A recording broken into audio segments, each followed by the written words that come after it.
Does the NFL have a credibility problem? Again, refs refuse to call blatant penalties against the Eagles.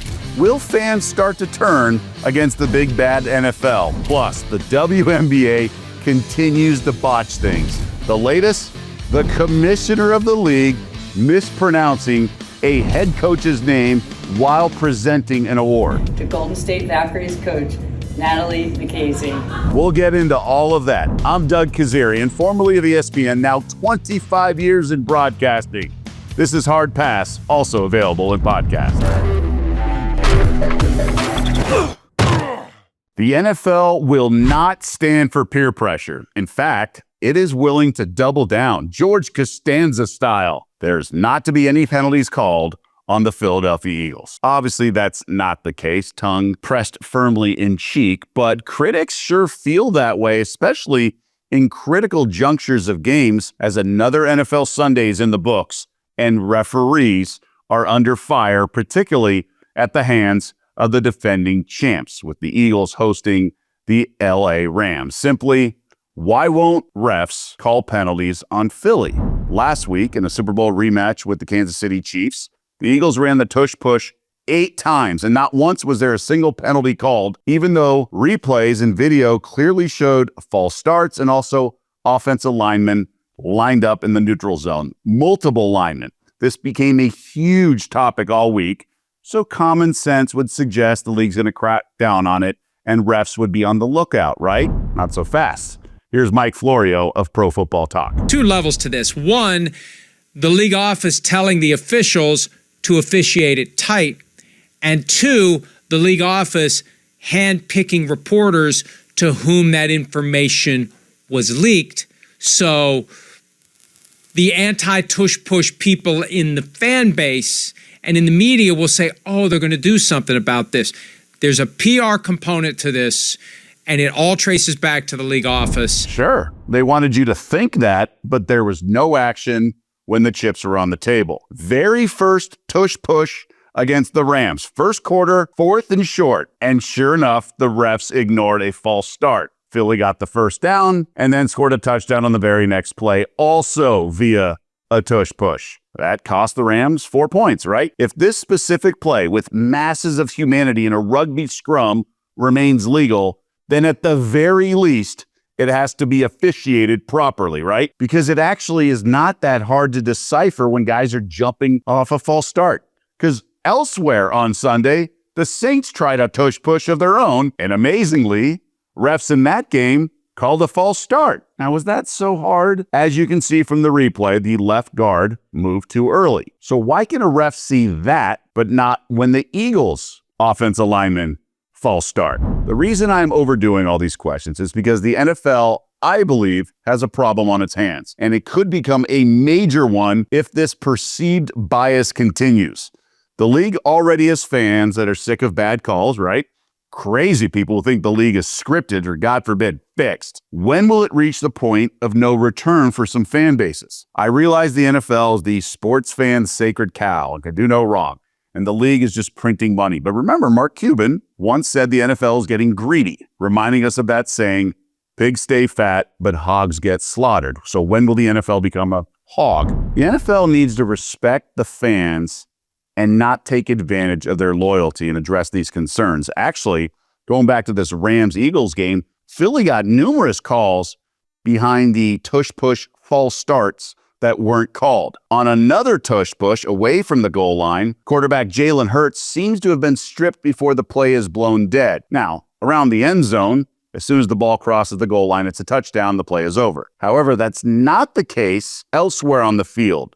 So Rams players were smartly going for the ball, trying to strip Hurts before the whistle was blown. So why wasn't this play ruled a fumble? It got out of his hand pretty quickly. There was no forward progress. Also, other calls were missed in favor of Philly. Eagles in the red zone.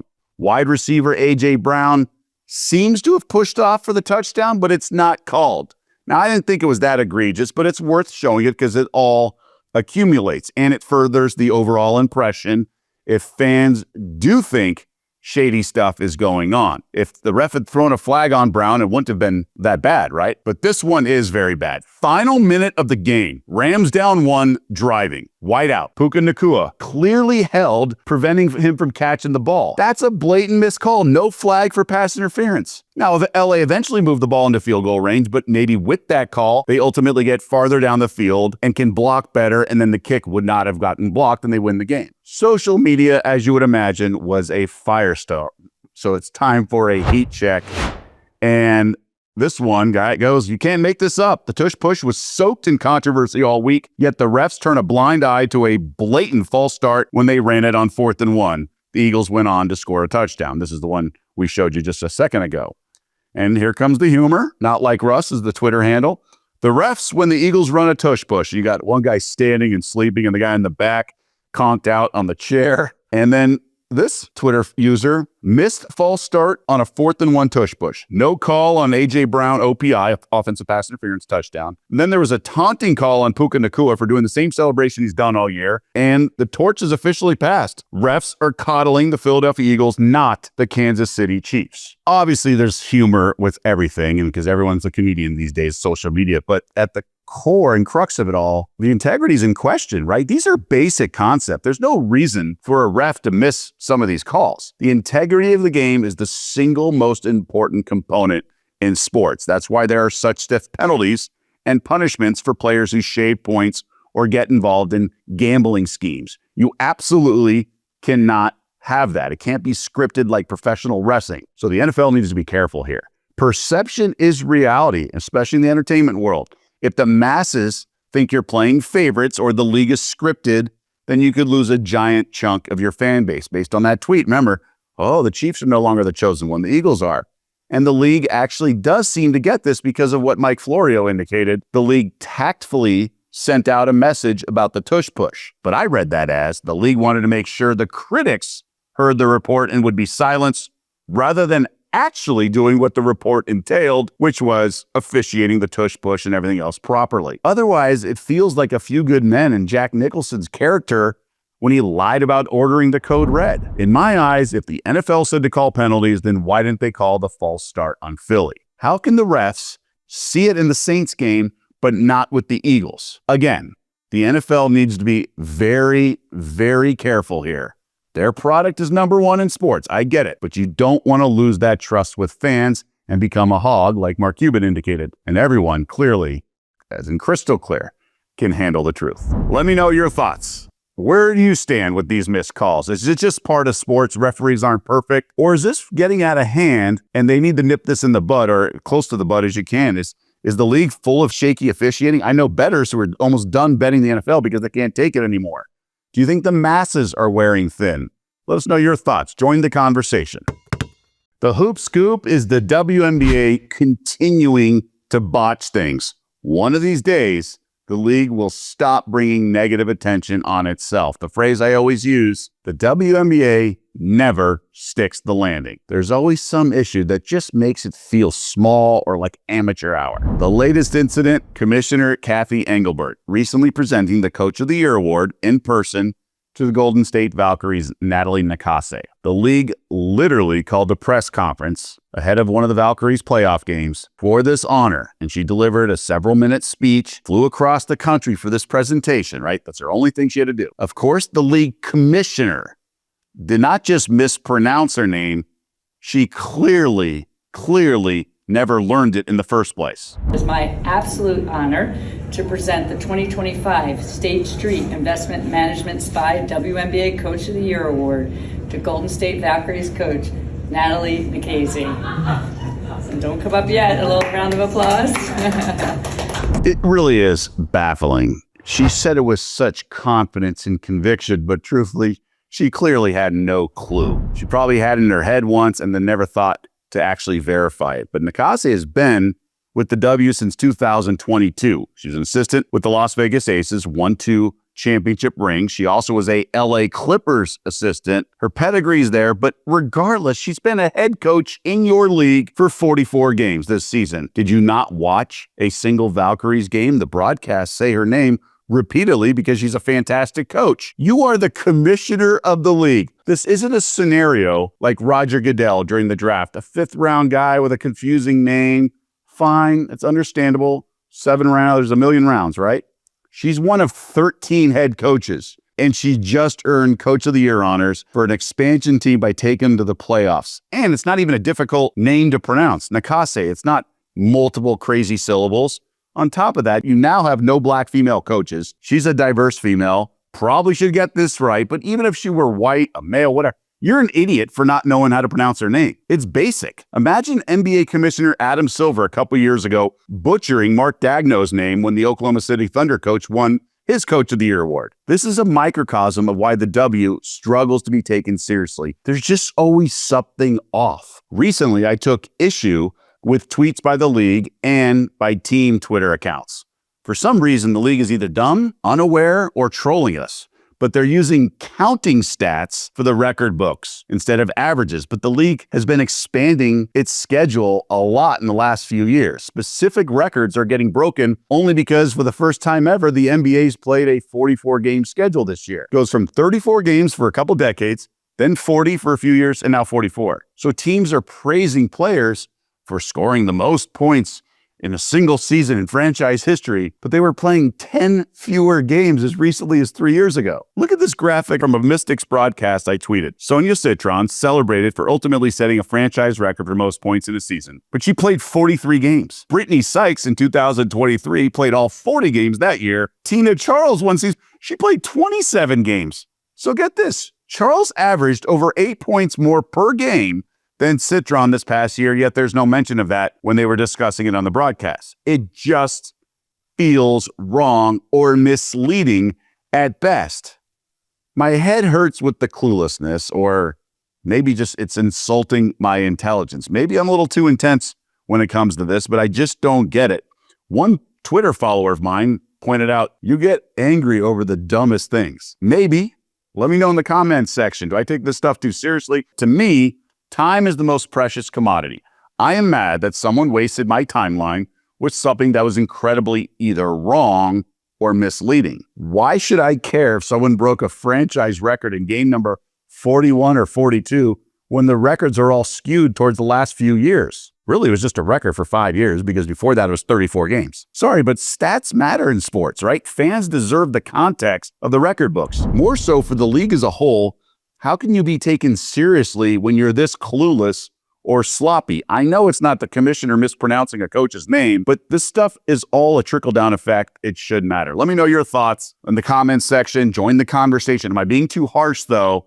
Or am I legitimate? Like, we have to be right here. And if you aren't buttoned up on this, you're not going to be buttoned up elsewhere. Just my 2 cents. But I think both these leagues, WNBA and the NFL, for different reasons, but all under the same umbrella of credibility, it's on the line here. Time now for fans in the stands, and this is when I get to respond to all of you, our audience, or our fans in the stands, made comments in our most recent episodes. And the last one talked about Tua's disaster of Thursday night football, but really the NFL as a whole and overpaying mediocre quarterbacks. I don't agree with it. I think it's a widespread issue, and I think it needs to change in the league. So let's get to some of the comments. Fraz2017, remember 3 years ago, they all said he was better than Hurts and he an MVP. And I tweeted about that, like not too long ago, middle of the season-ish or first couple months, Tua was actually the betting favorite in the MVP. And I was laughing at the time.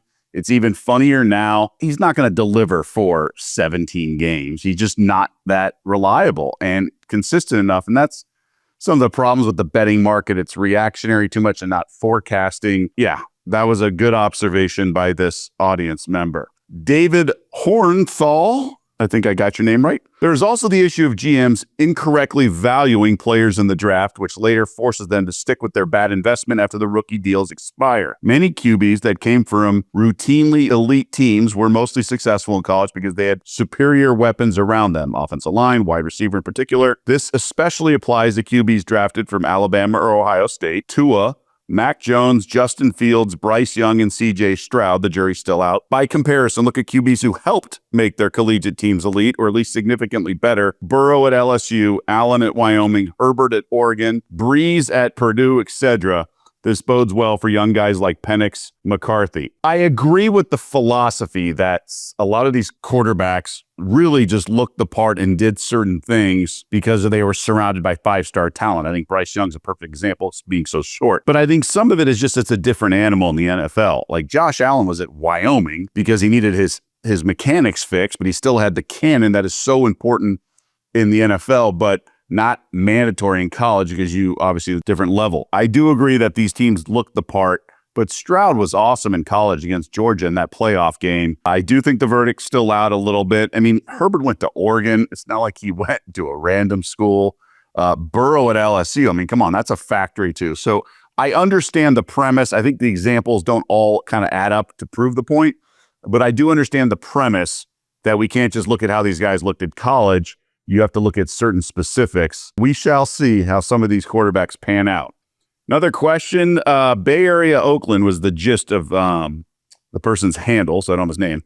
I have a theory we will see an owner go 180 and go after cheap guys or the Geno Smith, Sam Darnold, Jameis Winston type quarterbacks. That tier 2 QBs are not worth tier top 1 money. It's almost with getting a top 3 guy that knows he's only getting the vet minimum. He either is getting older and wants a ring instead of big money. That way you can afford a good offense line and running back that will make the QB look better. And that was the whole premise of my point. That was the solution I had. If you have an elite MVP quarterback, fine. Pay him Mahomes, Lamar Jackson. I get it. And then if you get one on the rookie deal that's up and coming like Jaden Daniels, he's obviously looks the part. You can pay him after those 4 or 5 years. Other than that, you should not be held hostage by all these mediocre, overpaid, underdelivered quarterbacks like Dak, Trevor Lawrence, Geno Smith. It's insane. Tua. Why are these guys making 40, 50, 60 million? I think they should be making like 10, 12. Go get a guy like Kevin O'Connell did last year with Sam Darnold, 10 million. If you're that good of a play caller, you can make it work, and you use the extra part, the difference, the delta there with stud wide receiver, more so stud left tackle and pass rusher, and get more bang for your buck because it's a salary cap league. If there were not a salary cap league like baseball, then fine. I understand. It's overpay, whatever. It's not my money. It's the owner's money. But because the salary cap, you have to be more fiscally aware with your spending and frugal with your purchases. All right. And just a reminder, get involved in the conversation. Like, subscribe. It really helps us. And do engage in conversation with the comment section. And let me know what you like, what you dislike, constructive feedback, you name it. Random questions, betting questions. I'm here for you. Just let us know, our fans in the stands. But that's going to do it for this edition of Hard Pass. We always appreciate you getting involved and joining the conversation here in the comment section.